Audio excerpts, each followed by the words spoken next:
नमस्कार, मैं हूं Siddharth. City news van Rewa की सायंकालीन समाचार सेवा में आप सभी का स्वागत है। प्रस्तुत है आज के मुख्य समाचार। पूरे देश के साथ रीवा में भी मनाया गया भगवान सूर्य के उपासना का महापर्व छठ। व्रत महिलाओं ने बाबा घाट में की पूजा अर्चना। दिसंबर में आयोजित होंगे अधिवक्ता संघ के चुनाव, निर्वाचन सूची की प्रक्रिया प्रारंभ और महिला को जान से मारने, जीप से कुचलने का किया गया असफल प्रयास, आरोपी चढ़ा पुलिस के हत्थे। खबरें अब विस्तार से।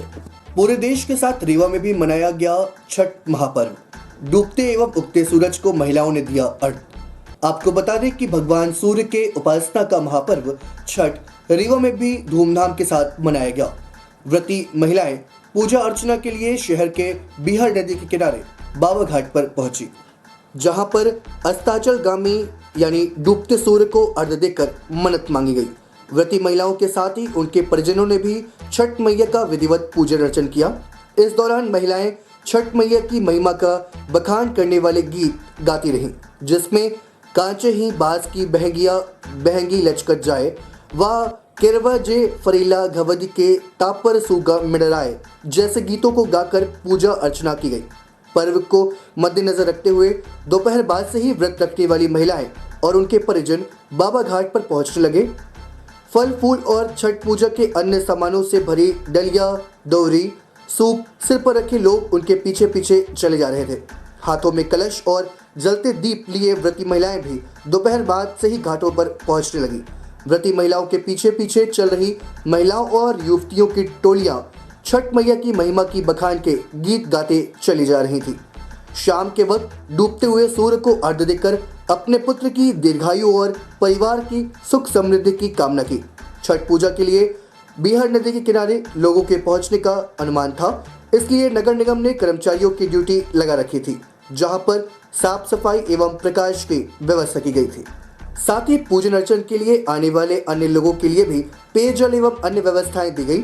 वहीं दूसरी ओर छठ महापर्व को लेकर बाजारों में काफी चहल पहल देखी गई। व्रती महिलाएं डूबते हुए सूर्य को अर्घ्य देने के बाद रात्रि जागरण करते हुए छठी मैया की पूरी रात आराधना की।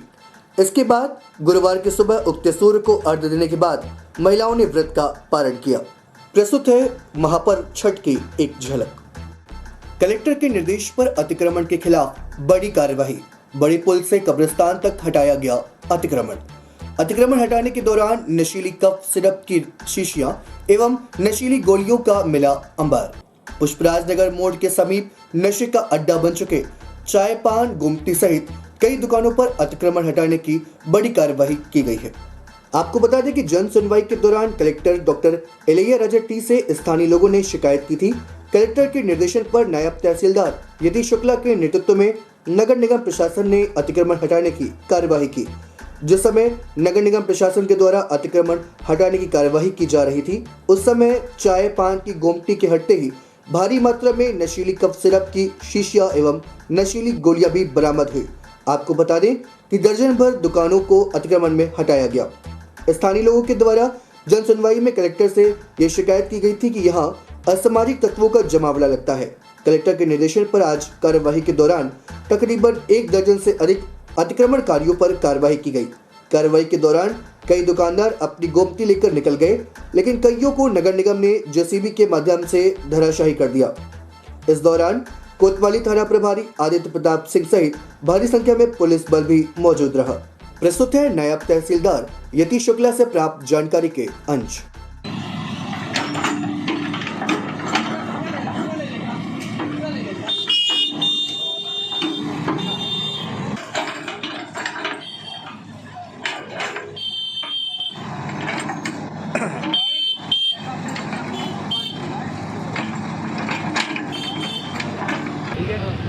तो आज ये क्या कार्रवाई की जा रही है, कहाँ पे कार्रवाई? ये आज बड़ी पुल के आगे पुष्पराज नगर मोड़ पर जो अवैध अतिक्रमणकारी हैं, जिनके द्वारा रोड पर चाय की गोमती या किसी भी तरह का रिपेयरिंग सेंटर, बाल काटने के द्वारा इस तरह के छोटे छोटे टपरे लगा लिए गए थे, उनके द्वारा इस तरह के दुकानें अस्थायी रूप से बना करके रोड को बाधित किया जा रहा था। साथ में यहाँ के मोहल्ले वासियों के द्वारा निरंतर रूप से सीएम हेल्पलाइन में और जन सुनवाई में शिकायत की जा रही थी कि यहाँ पर रात्रिकालीन और शाम होते ही असामाजिक तत्वों का जमावड़ा भी लग जाता है, दारू और अन्य नशीले पदार्थों का उपयोग भी किया जाता है दुकानों में बैठ करके।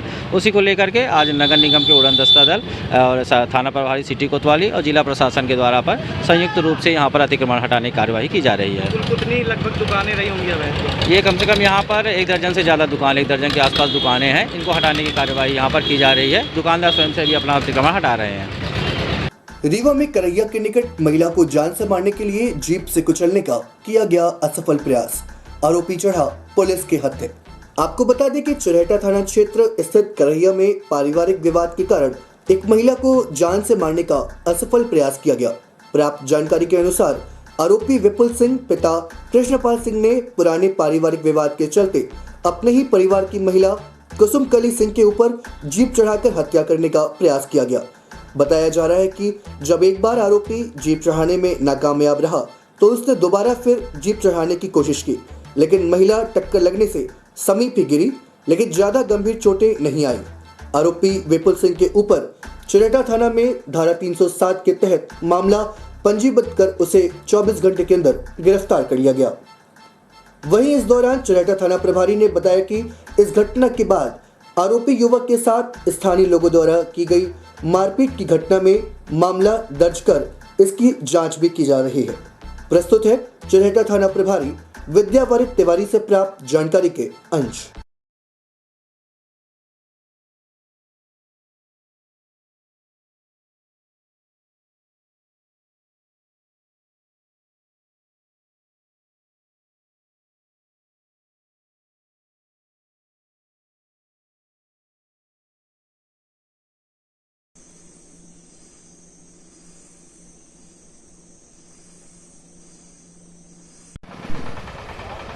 श्री चुरहटा थाना क्षेत्र युवक द्वारा इस महिला को हत्या करने के उद्देश्य गाड़ी चढ़ाई गई। हाँ, ये विपुल सिंह कृष्णपाल सिंह जी का बेटा है, जिसने अपने परिवार की ही एक महिला है, उनका नाम है कुसुमकली सिंह, उनके ऊपर गाड़ी चढ़ाने का प्रयास किया और जब एक बार नहीं चढ़ी तो दोबारा लौटा करके फिर चढ़ाने की कोशिश की और ये घटना वीडियो फुटेज में रिकॉर्ड हो गई, जिसके बाद रिपोर्ट होने पर उसके विरुद्ध हत्या का प्रयास करने की नीयत से गाड़ी चढ़ाने का मामला पंजीबद्ध किया गया।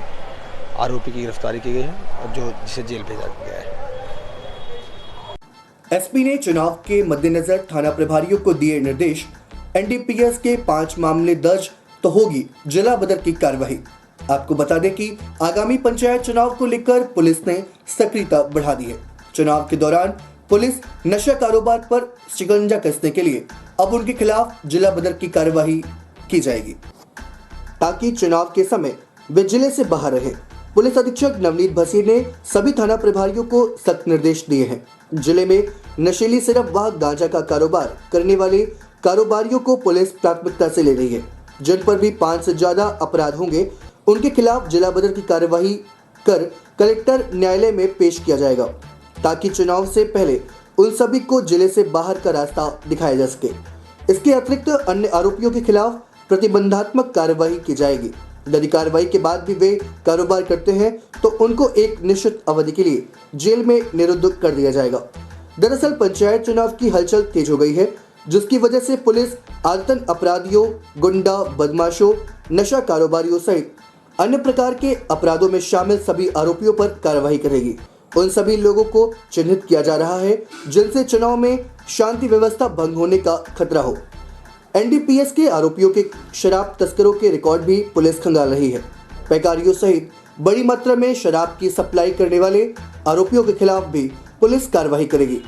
एसपी के निर्देश पर अब सभी थानों में पुलिस अपराधियों का रिकॉर्ड छांटने में लग गई है। इसके साथ ही लंबित अपराधों, शिकायतों व मर्ग का प्रमुखता से निकाल करेंगे और इसके प्रतिदिन 2 बार शाम को समीक्षा की जाएगी। प्रस्तुत है एडिशनल एसपी शिव कुमार वर्मा से प्राप्त जानकारी के अंश। जैसा कि आप लोगों को सभी को जानकारी है कि रीवा में नशे का बहुत ज़्यादा चलन रहा है और पुलिस लगातार प्रयास कर रही है, जनता का सहयोग लेके प्रयास कर रही है कि हम अपने रीवा के युवाओं को नशे से बचा सकें, नशे से दूर रख सकें। उसी तारतम्य में जो लोग नशे का कारोबार करने वाले लोग हैं, जिनके विरुद्ध अपराध पंजीबद्ध किए जाते हैं, तो उनके लिए ये है कि अगर वो आदतन अपराधी है, मतलब एक अपराध किया, दूसरा किया, तीसरा भी कर दिया, तो उसके विरुद्ध आदतन अपराधी के तहत धारा 110 के CRPC के तहत कार्रवाई की जाती है। और उसके बाद भी अगर वो नहीं मानता और फिर अपराध करता जाता है तो जिसके भी अगर 5 से अधिक अपराध हो रहे हैं नशे के कारोबार करने वालों के, तो उनके विरुद्ध फिर जिला बदर की कार्रवाई पेश की जाएगी, क्योंकि वो व्यक्ति निश्चित रूप से अपने व्यवहार में सुधार नहीं ला रहा और वो लगातार प्रयास कर रहा है कि वो पैसे कमाए नशे का कारोबार करके और युवाओं को बर्बादी की तरफ ले जाए। तो ऐसे व्यक्तियों के खिलाफ जो बिल्कुल आतंक अपराधी हो गए हैं उनके खिलाफ ये कार्रवाई करने का निश्चय हुआ है। तो पंचायती चुनाव से पहले ही सर? हाँ, पंचायत चुनाव भी है, साथ में लगातार कार्रवाइयाँ पहले भी होती रही हैं। पंचायत चुनाव के दौरान थोड़ा कार्रवाइयाँ और सख्त हो जाती हैं। दिसंबर में आयोजित होंगे अधिवक्ता संघ के चुनाव, निर्वाचन सूची की प्रक्रिया प्रारंभ। अधिवक्ता संघ के चुनाव को लेकर अधिवक्ता संघ के अध्यक्ष राजेंद्र पांडे ने कहा कि दिसंबर में अधिवक्ता संघ का चुनाव किया जाएगा। चुनाव को लेकर निर्वाचन मतदाता सूची में नाम जुड़वाने की अंतिम तारीख की घोषणा भी हो गई है। मतदाता सूची में नाम जुड़वाने की तारीख, आपको बता दें कि मतदाता सूची में नाम जुड़वाने की आखिरी तारीख 20 नवंबर 2021 है।